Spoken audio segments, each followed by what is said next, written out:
क्या भारत के खिलाफ एक बहुत बड़ी अंतर्राष्ट्रीय साजिश रची जा रही है? क्या भारत की जनसांख्यिकी को बदलने के लिए विदेशी धरती से फंडिंग आ रही है? जी हाँ, ये सवाल इसलिए क्योंकि पिछले साल जब सुप्रीम कोर्ट और गुवाहाटी हाई कोर्ट ने कहा था कि बांग्लादेशी घुसपैठ सिर्फ इमिग्रेशन का मुद्दा नहीं है बल्कि नेशनल सिक्योरिटी का मामला है, तो शायद कई लोगों को लगा था कि ये सिर्फ एक चेतावनी है। लेकिन आज जो सच सामने आया है, खुलासा हुआ है, वो आपके पैरों तले जमीन खिसका देगी।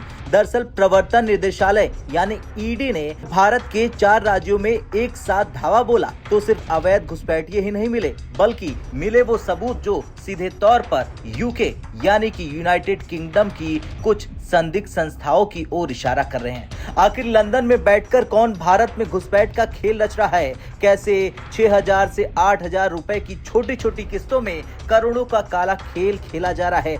आज हम इस विशेष रिपोर्ट में इस पूरे मनी लॉन्ड्रिंग और इन्फिल्ट्रेशन के नेक्सस का पर्दाफाश करेंगे।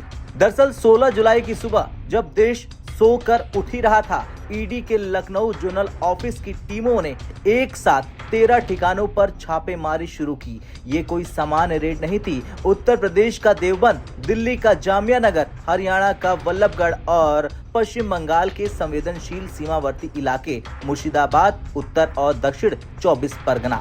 अब ईडी के हाथ क्या लगा, आप ये पूछेंगे। देखिए, जांच एजेंसियों को जो मिला वो चौंकाने वाला था। पहला है नकदी और सोना, करीब 40 लाख रुपए कैश और 180 ग्राम सोना। ये तो सिर्फ ट्रेलर है, असली खेल बैंक अकाउंट के भीतर छुपा है। दूसरा है फर्जी पहचान का कारखाना, सैकड़ों की तादाद में फर्जी आधार कार्ड, पैन कार्ड और पासपोर्ट। एक ऐसा सिस्टम जो रातों रात किसी विदेशी को भारतीय नागरिक बना देता है। तीसरा है यूके कनेक्शन। जांच में सामने आया है कि कुछ चैरिटेबल ट्रस्ट के जरिए यूके स्थित संस्थाओं से भारी मात्रा में विदेशी फंड यानी FCRA भारत भेजा जा रहा था। अब आप सोच रहे होंगे कि इसमें ब्रिटेन या यूके का क्या लेना देना, और यहीं पर कहानी में सबसे बड़ा ट्विस्ट आता है।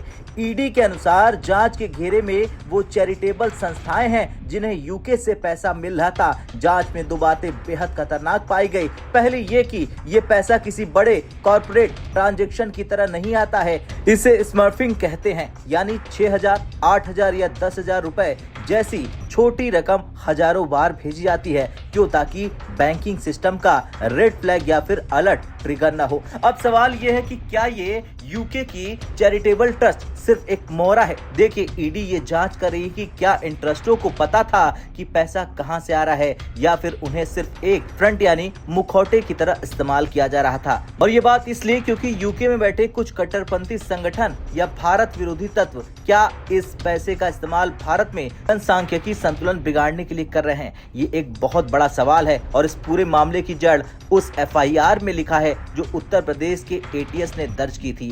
ATS ने दावा किया था कि भारत में एक ऑर्गेनाइज सिंडिकेट काम कर रहा है। इस सिंडिकेट का काम सिर्फ सीमा पार कराना नहीं है, इसका पूरा पैकेज होता है। पहला है घुसपैठ कराना, कटीली तारों के नीचे या नदी के रास्ते अवैध एंट्री। दूसरा है डॉक्यूमेंटेशन, फर्जी आधार, पैन और पासपोर्ट तैयार करना। तीसरा सेटलमेंट, रहने के लिए किराए का मकान दिलाना, बैंक खाते खुलवाना। और चौथा है आजीविका, ई-रिक्शा दिलाना या छोटे रोजगार में फिट करना ताकि वे समाज का हिस्सा बन जाए और कभी भी पकड़े न जाए। सोचिए ये कितना बड़ा खतरा है। अगर कोई विदेशी नागरिक फर्जी पहचान के साथ हमारे बीच रह रहा है तो वो सुरक्षा के लिहाज से कितना बड़ा टिकिंग टाइम बम हो सकता है। इसलिए अदालतों ने इसे नेशनल सिक्योरिटी का मुद्दा कहा। जब विदेशी फंड का इस्तेमाल करके अवैध तरीके से लोगों को बसाया जाता है तो ये देश की संप्रभुता पर सीधा हमला है। ये घुसपैठ सिर्फ आर्थिक बोझ नहीं बढ़ाती बल्कि वोट बैंक की राजनीति और आंतरिक सुरक्षा के लिए भी गंभीर चुनौती पैदा करती है।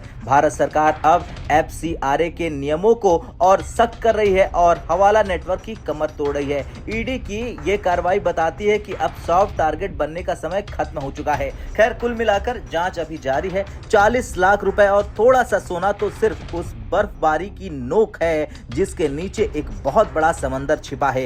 यूके से आने वाले हर एक पैसे का हिसाब अब जांच एजेंसियां लेंगी। और आपको क्या लगता है कि भारत के खिलाफ विदेशी धरती से कोई बड़ी साजिश रची जा रही है? क्या इन घुसपैठियों के पीछे छिपे मास्टरमाइंड्स को बेनकाब करना जरूरी है? क्या सरकार को सीमावर्ती इलाकों में और भी ज्यादा सख्ती करनी चाहिए? हाँ या ना में कमेंट कर अपनी राय जरूर दें।